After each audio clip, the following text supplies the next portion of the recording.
কেন্দ্রীয় সরকারি কর্মীরা যে হারে ডিএ পান সেই হারে দিতে হবে রাজ্য সরকারি কর্মীদের ডিএ। এই দাবিতে বিগত 1 বছর ধরে একটানা আন্দোলন চালিয়ে যাচ্ছে যৌথ সংগ্রামী মঞ্চ। কখনো চলেছে অবস্থান বিক্ষোভ, আবার কখনো রাজপথে চলেছে মহার্ঘ ভাতার দাবিতে মিছিল। এবার আরো বেড়েছে আন্দোলনের ঝাঁজ। একেবারে আমরণ অনশনের ডাক দিয়েছে সংগ্রামী যৌথ মঞ্চ। শহীদ মিনারের পাদদেশে চলা সেই অনশন ইতিমধ্যেই 144 ঘন্টা পার করে ফেলেছে। অনশনে বসেছেন 4 জন।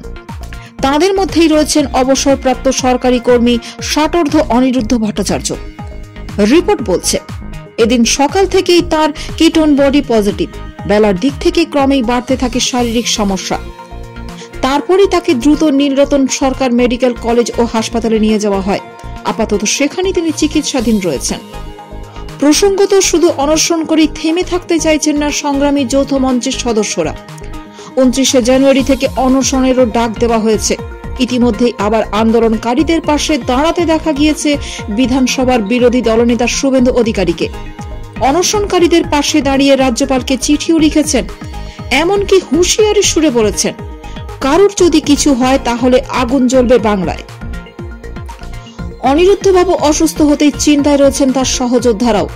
সংগ্রামী যৌথ আহ্বায়ক ভাস্কর ঘোষ বলছেন, আমি নিষেধ করেছিলাম ওনাকে অনশনে বসতে। বিগত 1 বছর ধরে প্রতিদিন মঞ্চে আসেন, আন্দোলনটাকে টেনে নিয়ে যাচ্ছেন, কিন্তু রাজ্যে অবসরপ্রাপ্ত সরকারি কর্মীদের সঙ্গে যে বঞ্চনা হচ্ছে তিনি তার বিরুদ্ধে সোচ্চার হতে চেয়েছেন। অন্তত 80% অবসরপ্রাপ্ত কর্মী রয়েছেন যাদের নুন আনতে পান্তা ফুরোয়। মহার্ঘ ভাতা না পাওয়ার জন্য ওষুধের টাকা পর্যন্ত জোটে না। উনি বলেছিলেন উনি তাদের প্রতিনিধি হিসেবে অনশনে বসছেন। আমরা আটকানোর চেষ্টা করলেও পারিনি। বাড়িতে ওনার অসুস্থ স্ত্রী রয়েছে, তা নিয়েও অনিরুদ্ধদা মানসিকভাবে চাপে ছিলেন। এখানেই না থেমে সরকারকে এক হাত নিয়েছেন তিনি।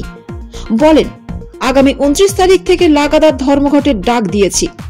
ধর্মঘট, কর্মবিরতি, অনশন, মিটিং, মিছিল, ডেপুটেশন, কোর্টের নির্দেশ সবকিছুর পরেও যদি সরকার নির্বিকার থাকে তাহলে আর কি বলার থাকতে পারে।